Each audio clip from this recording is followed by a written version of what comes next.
अगला अध्याय। शिव ज्ञान। शिव की उपासना से देवताओं को उनका दर्शन। सूर्य देव में शिव की पूजा करके अर्घ ध्यान की विधि तथा व्यासा अवतारों का वर्णन।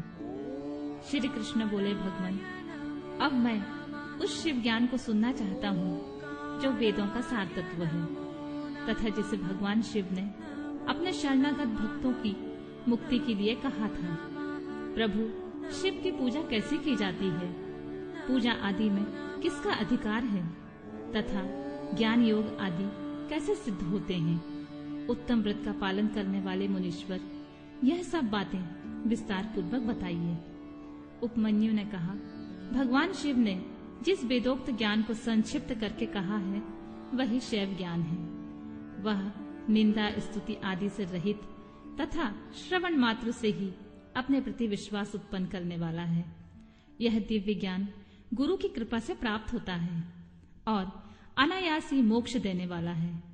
मैं उसे संक्षेप में ही बताऊंगा क्योंकि उसका विस्तार पूर्वक वर्णन कोई नहीं कर सकता।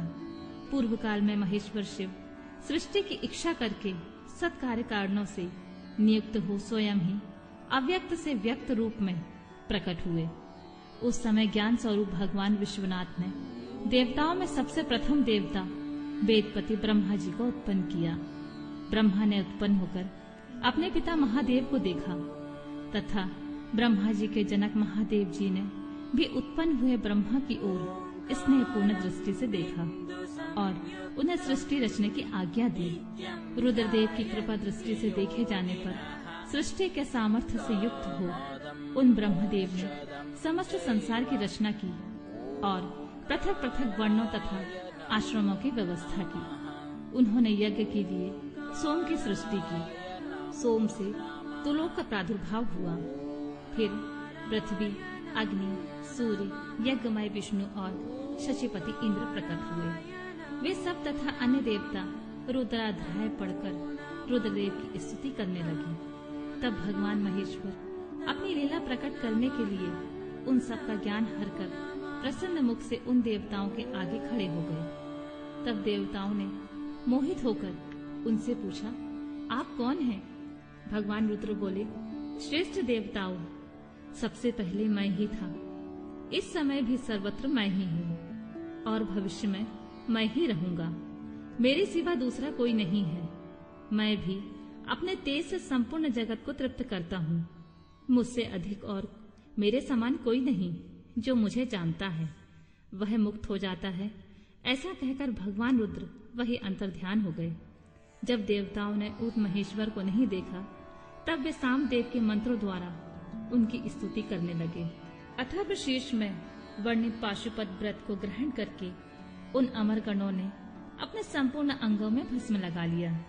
यह देखकर उन पर कृपा करने के लिए पशुपति महादेव अपने गणों और उमा के साथ उनके निकट आए।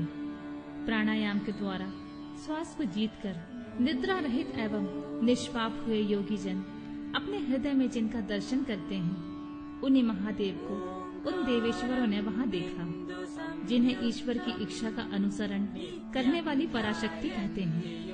उन वामलोचना भावनी को भी उन्होंने वामदेव महेश्वर के साथ वाम बाग में विराजमान देखा, जो संसार को त्याग कर शिव के परम पद को प्राप्त हो चुके हैं तथा जो नित्य सिद्ध है।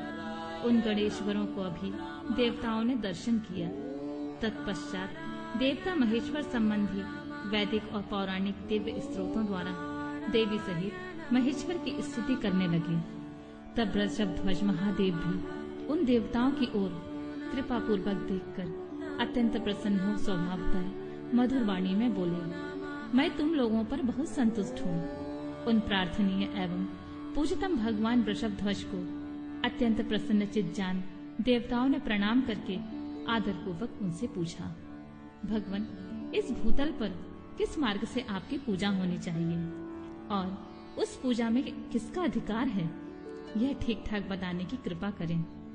तब देवेश्वर शिव ने देवी की ओर मुस्कुराते हुए देखा और अपने परम घोर सूर्यमय स्वरूप को दिखाया। उनका वह स्वरूप संपूर्ण ऐश्वर्य गुणों से संपन्न, सर्व तेजोमय, सर्वोत्कृष्ट तथा शक्तियां मूर्तियों, अंगों, ग्रहों और देवताओं से घिरा हुआ था। उनकी 8 भुजाएं, 4 मुख थे। उनका आधा भाग नारी के रूप में था। उस अद्भुत आकृति वाले आश्चर्यजनक स्वरूप को देखते ही सब देवता यह जान गए कि सूर्य देव, पार्वती देवी, चंद्रमा, आकाश, वायु, तेज, जल, पृथ्वी तथा शेष पदार्थ भी शिव के ही स्वरूप हैं। संपूर्ण चराचर जगत शिवमय ही है। परस्पर ऐसा कहकर उन्होंने भगवान सूर्य को अर्घ्य दिया और नमस्कार किया।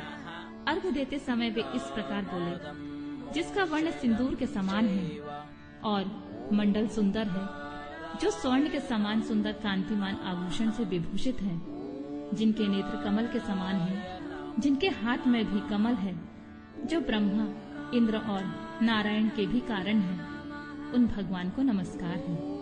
यूं कहकर उत्तम रत्नों से पूर्ण सुवर्ण, कुमकुम, कुश और पुष्प से युक्त जल सोने के पात्र में लेकर उन देवेश्वर को अर्घ्य दें और कहें, भगवान आप प्रसन्न हो, आप सबके आदि कारण हैं। आप ही रुद्र, विष्णु, ब्रह्मा और सूर्य रूप हैं। कणों सहित आप शांत शिव को नमस्कार है, जो एकाग्रचित हो सूर्य मंडल में शिव का पूजन करके प्रातः काल, मध्याह्न काल और सायंकाल में उनके लिए उत्तम अर्घ्य देता है, प्रणाम करता है और इन श्रवण सुखद श्लोकों को पढ़ता है, उसके लिए कुछ भी दुर्लभ नहीं है।